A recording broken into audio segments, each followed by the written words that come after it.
Ambassadeur Christophe Chantepie, bienvenue à Thessalonique. Merci beaucoup. J'aimerais vous demander sur le traité de Rome. À 60 ans après le traité de Rome, l'Europe ne semble pas aussi attirante qu'avant. Comment le jugez-vous? L'Europe s'est toujours construite par à-coups, avec des moments où elle ralentissait et des moments où elle accélérait. Et aujourd'hui, c'est vrai qu'on constate dans beaucoup de pays européens une interrogation des citoyens sur le sens de l'Europe. Et je crois qu'il appartient à toute la société, à toutes nos sociétés et aux responsables politiques de redonner du sens à l'Europe, de montrer aux citoyens en quoi nous vivons mieux, en quoi nos enfants vivront mieux avec l'Europe que sans l'Europe. Vous savez, dans une économie qui est mondialisée comme l'économie qu'on connaît aujourd'hui, il faut que nous soyons ensemble. Il y a une devise du roman Les Trois Mousquetaires d'Alexandre Dumas, qui est un roman très célèbre, qui a été traduit en grec, qui est lu en Grèce, qui est tous pour un pour tous. Nous devons redonner aux citoyens européens l'envie d'être tous pour un et un pour tous. Alors, comment juge la France, l'un des deux pays moteurs de l'Europe, le paysage qui se constitue? Les Britanniques vont partir après le Brexit, les angoisses italiennes parviennent à l'agenda européen et plein d'autres disharmonies démontrent une tendance de tenir l'Union européenne responsable de tous les malheurs du monde.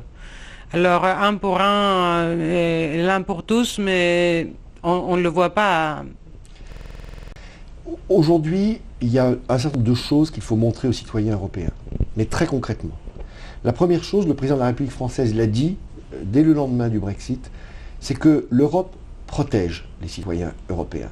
Elle les protège, bien sûr, du point de vue de la sécurité, mais elle les protège également économiquement.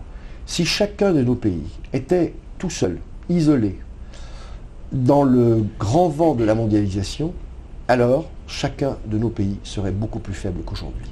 Mais nous devons le démontrer concrètement. Il ne suffit pas de dire ce que je viens de dire. Il faut donner des exemples précis. Et ces exemples précis, ils sont tout à fait faciles à trouver, notamment dans le domaine économique. La deuxième chose qu'il faut montrer aux citoyens européens, c'est que l'Europe, c'est le futur. Et donc nous devons investir dans la jeunesse, investir dans l'éducation et le faire ensemble.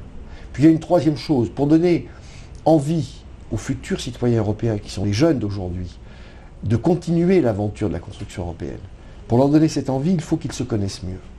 Et une des missions que je considère comme une mission essentielle de l'ambassadeur de France que je suis ici en Grèce, c'est de renouer des liens entre les jeunesses françaises et grecques. Dans un paysage où l'Europe se sent déconstruite, comment est-ce qu'elle peut rassurer les gens, et spécialement les jeunes gens? Vous savez, les jeunesses françaises et grecques se connaissaient assez naturellement, il y a 30 ans, 40 ans ou 50 ans, parce qu'il y avait eu beaucoup de jeunes grecs qui avaient quitté la Grèce, au moment de la guerre civile ou au moment de la dictature des colonels. Et donc ils avaient noué avec la jeunesse française des relations qui ont perduré après la chute du régime des colonels et après la restauration de la démocratie en Grèce en 1974. Ces liens ont duré. Aujourd'hui, il faut que nous trouvions de nouveaux moyens pour que nos jeunesses se connaissent. Alors entre la France et la Grèce, nous avons décidé de le faire à travers l'innovation, à travers tous les jeunes qui sortent de l'université et qui ont envie de créer, parce qu'ils ont une idée, ils ont envie de créer une petite entreprise. Et nous avons commencé à le faire, les mettre en relation entre la France et la Grèce. Et au niveau européen, vous savez qu'il y a le programme Erasmus, qui est un très beau programme.